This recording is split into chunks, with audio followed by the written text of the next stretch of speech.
சம்பளம் 10,000 ரூபாய், கையில காசு இல்ல, கனவுகள் நிறைய. இப்படி ஆரம்பிச்ச பில் கேட்ஸ் இன்னைக்கு உலகத்திலேயே பெரிய பணக்காரர்கள்ல ஒருத்தர். அவர் எப்படி இந்த மாற்றத்தை கொண்டு வந்தாரு? அவரோட 12 சேமிப்பு ரகசியங்கள் தான் காரணம். இன்னைக்கு நான் அந்த ரகசியங்களை உங்களுக்கு சொல்ல போறேன். இந்த வீடியோவை முழுசா பாருங்க, ஏன்னா இதுல ஒவ்வொரு ரகசியமும் உங்க வாழ்க்கைய மாத்தும் சக்தி வாய்ந்தது. நடுவுல நான் ஒரு அதிர்ச்சி தகவல் சொல்ல போறேன். அது உங்களோட பணம் பார்க்கிற பார்வையே மாத்திடும். தவற விடாதீங்க. முதல் ரகசியம், வருமானத்தை கூட்டுங்க, செலவை இல்ல. பில் கேட்ஸ் சொல்லுவாரு, பணம் சேமிக்கணும்னா செலவை குறைக்கிறத விட வருமானத்தை கூட்டுறது எளிதுன்னு. அவரு தன்னோட ஸ்கில்ஸை மேம்படுத்தி பெட்டர் சம்பளம் வாங்கினாரு. நாமளும் நம்ம திறமையை வளர்த்து சம்பளம் கூட்டலாம். ரெண்டாவது ரகசியம், ஒவ்வொரு பைசாவும் கணக்கு. பில் கேட்ஸ் தன்னோட ஒவ்வொரு செலவையும் எழுதி வச்சிருப்பாராம். எங்க எவ்வளவு போகுதுன்னு தெரிஞ்சிருந்தாரு. இப்போ ஆப்ஸ் இருக்கு, அதுல எளிதா ட்ராக் பண்ணலாம். இது செஞ்சா தேவையில்லாத செலவு தெரியும். மூணாவது ரகசியம், சம்பளம் வாங்கினதும் முதல்ல சேமிப்பு. பில் கேட்ஸ் எப்பவுமே முதல்ல 20% தனியா எடுத்து வைப்பாராம். மீதமுள்ளத வச்சு எல்லாத்தையும் சமாளிப்பாராம். இது கடினமா தெரியலாம், ஆனா பழகிட்டா எளிது. நாலாவது ரகசியம், கடனை தவிருங்க.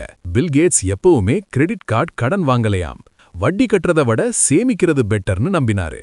நமக்கு வேணும்னா எதுவா வாங்கலாம், ஆனா கடன் வாங்காம சேமிச்சு வாங்கணும். ஐந்தாவது ரகசியம், சின்ன சின்ன செலவுகள் பெரிய பிரச்சனை. தினமும் வாங்குற கஃபி, தேவையில்லாம ஆர்டர் பண்ணுற சாப்பாடு, யூஸ் பண்ணாத சப்ஸ்கிரிப்ஷன், இதெல்லாம் சேர்ந்தா மாசத்துக்கு ஆயிரக்கணக்கில் போகும். இதை கட்டுப்படுத்தினாலே நல்ல தொகை சேரும். ஆறாவது ரகசியம், முதலீடு கட்டாயம். பில் கேட்ஸ் சேமிச்ச பணத்தை வெறுமனே வங்கியில வச்சுக்கலையாம்.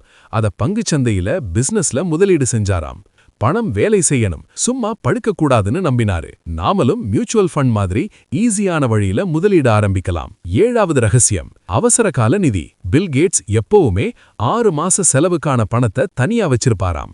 திடீர் பிரச்சனை வந்தா அது உதவும். இது இல்லைன்னா கடன் வாங்க வேண்டி வரும். அதனால நாமளும் இதை கட்டாயம் செய்யணும். எட்டாவது ரகசியம், மத்தவங்கள ஒப்பிடாதீங்க. பில் கேட்ஸ் தன்னோட நண்பர்கள் புது கார், பெரிய வீடு வாங்கும்போது அவரு வாங்கலையாம். அவருக்கு தன்னோட இலக்கு தெளிவா இருந்துச்சு. மத்தவங்க பார்த்து செலவு செஞ்சா நாம ஒரு நாளும் முன்னேற முடியாது. ஒன்பதாவது ரகசியம், கல்வியில முதலீடு. இதுதான் அந்த அதிர்ச்சி தகவல். பில் கேட்ஸ் தன்னோட சம்பளத்துல 30% புத்தகம், கோர்ஸ், கற்றலுக்கு செலவழிச்சாராம்.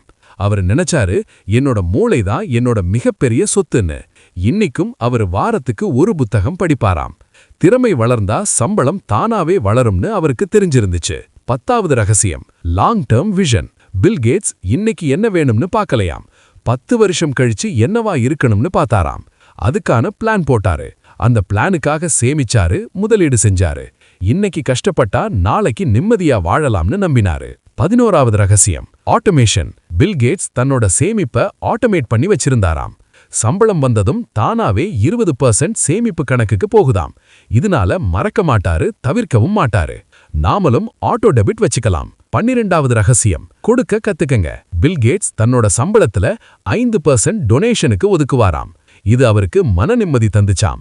மத்தவங்களுக்கு உதவுறது நம்மளோட மனசை நல்லா வச்சுக்கும். அதனால நாமளும் வளருவோம்.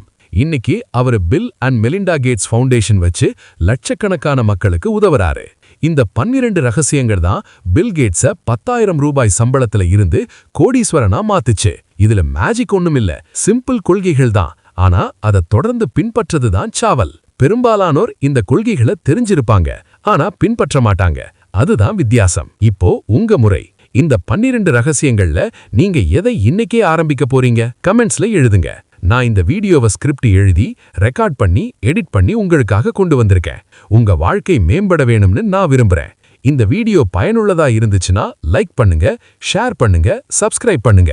இன்னொரு விஷயம், நீங்க பில் கேட்ஸை பத்தி இன்னும் தெரிஞ்சுக்கணும்னா அவரோட புத்தகம் படிங்க. அதோட பெயர் how to avoid a climate disaster. இதுல அவரோட சிந்தனைகளும் பணம் சம்பந்தப்பட்ட கொள்கைகளும் இருக்கு. இன்னொரு நல்ல புத்தகம் த ரோட் அஹெட். இதுல அவரோட ஆரம்பகால வாழ்க்கையும் பணம் கையாண்ட விதமும் விவரிக்கப்பட்டிருக்கு. இந்த புத்தகங்களுக்கான லிங்க் டிஸ்கிரிப்ஷன்லயும் கமெண்ட்ஸ்லயும் போட்டிருக்கேன். நினைவு வைங்க, பில் கேட்ஸும் ஒரு காலத்துல நம்ம மாதிரி சாதாரண சம்பளத்துல ஆரம்பிச்சாரு. வித்தியாசம் என்னன்னா, அவர் சரியான கொள்கைகளை பின்பற்றினாரு, தொடர்ந்து செஞ்சாரு, பொறுமையா இருந்தாரு. நாமளும் அதே மாதிரி செய்யலாம். இன்னைக்கே ஆரம்பிங்க. சின்ன சின்னதா ஆரம்பிச்சாலும் பரவாயில்ல, முக்கியம் ஆரம்பிக்கணும். உங்க எதிர்காலம் உங்க கையில தான் இருக்கு. இந்த வீடியோ பார்த்ததுக்கு நன்றி மக்களே. உங்க வெற்றிக்கு என்னோட வாழ்த்துக்கள். அடுத்த வீடியோல சந்திக்கலாம். நன்றி.